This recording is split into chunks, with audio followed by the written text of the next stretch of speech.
Bonjour à tous et bienvenue sur ce webinaire organisé par Provexio. Aujourd'hui, on va aborder ensemble les portes d'entrée des cybercriminels. Alors moi, je suis Sarah, société Provexio, et je suis accompagnée donc de Kevin. Bonjour, Kevin, société Provexio, représentant cyber au sein de la société. Alors au programme aujourd'hui, on va voir les différents points d'entrée, donc à savoir l'humain, le web, et on fera un feedback sur les différentes menaces qui sont rencontrées aujourd'hui sur le marché. Donc premier point à aborder ce matin, donc ça va être la base, donc c'est l'humain. Est-ce que tu peux nous en dire un petit peu plus, Kevin, sur cette partie? Oui, donc l'humain, première cible au niveau des différentes attaques. Les attaquants ciblent l'humain, pourquoi? Parce que nous sommes tous humains et faisons tous des erreurs. Donc les points d'entrée des cybercriminels, c'est simple, c'est d'en savoir plus sur la personne ciblée.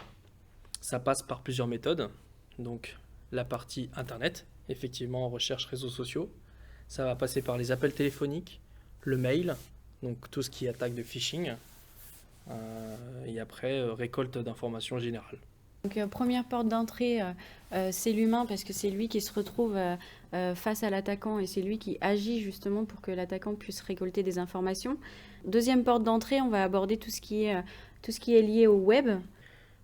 Aujourd'hui, on a tendance à, comme je le disais tout à l'heure, à dévoiler un peu plus toutes sortes d'informations de par cette liberté ouverte à nous au niveau du web. Donc ça donne un avantage aux attaquants de pouvoir consulter facilement au travers du web. Pour nous, il nous semblait important quand même, du coup, dans cette présentation, de refaire un petit focus sur les différentes attaques qui peuvent être rencontrées aujourd'hui. On en a identifié trois, donc à savoir le phishing, ransomware et le cryptojacking. Donc on va juste faire un petit focus sur ces attaques pour vous donner justement, vous expliquer en quoi ça correspond et par quels moyens du coup l'attaquant peut venir en contact avec vous. Donc le phishing est une méthode pour récupérer un maximum d'informations au travers des envois de faux messages, de faux SMS, de faux appels téléphoniques qui permettent de cibler et d'en connaître un peu plus sur la personne, la cible. Donc comme je disais tout à l'heure par rapport aux réseaux sociaux, se faire passer pour une autre personne, ajouter en ami. euh, Tout ça, ça fait partie des méthodes de phishing. On a aussi également la partie ransomware. Donc la partie ransomware qui est plus un outil de chiffrement déployé avec une demande de rançon. Donc effectivement, ça passe au travers le mail, de pièces jointes, de portes dérobées au sein d'un système informatique. Un attaquant va pouvoir rentrer et y déposer son ransomware et chiffrer en fait tout le contenu et la propriété intellectuelle de la société et demander la rançon.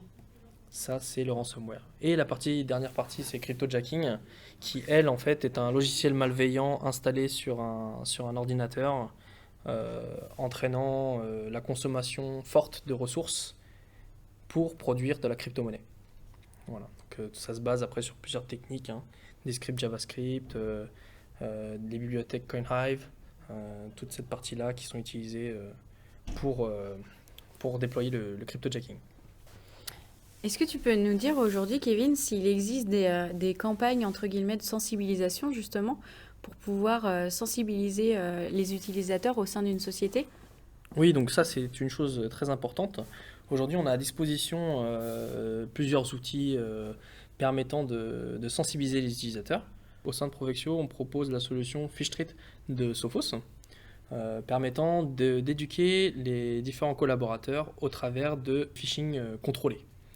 Euh, si j'explique un petit peu ce que fait Fishtreat, c'est déployer un phishing au sein de la société commun à tout le monde, recueillir les personnes ayant été piégées. Et suite à ça, on envoie un mail de sensibilisation, une vidéo permettant d'expliquer pourquoi, sur quoi il faut faire attention, ces différentes méthodes.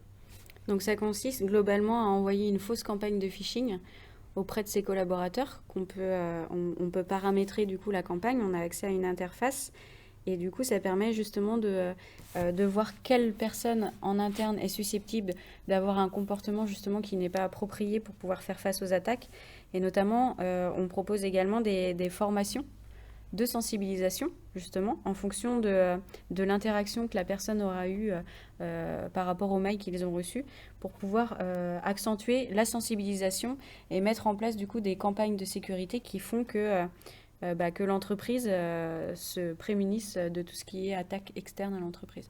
Tout à fait, tout à fait. C'est un bon outil qui permet de mesurer l'impact que peut avoir ces différentes attaques sur son personnel. Très bien, merci beaucoup Kevin. Merci. Merci pour cette présentation qui a été riche en informations. Moi, je vous invite à aller un peu plus loin du coup sur la thématique de la cybercriminalité. On a mis en place un e-book qui est téléchargeable gratuitement sur notre site internet.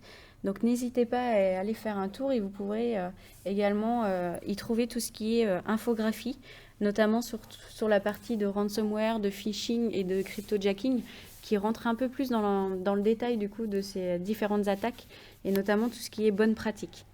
On vous invite également à nous suivre sur les prochains webinaires qu'on va organiser, toujours sur la thématique de la cyberattaque, donc sur les différentes tendances d'attaques qui sont présentes sur le marché aujourd'hui et notamment des réflexes pour pouvoir mettre en place tout ce qui est autoprotection et sensibilisation auprès des collaborateurs en interne. N'hésitez pas également de nous suivre sur nos réseaux sociaux de façon à suivre toute notre actualité et notamment toute l'actualité qui est liée à notre secteur d'activité. Merci beaucoup Kevin. Merci Sarah. Bonne journée à tous, au revoir.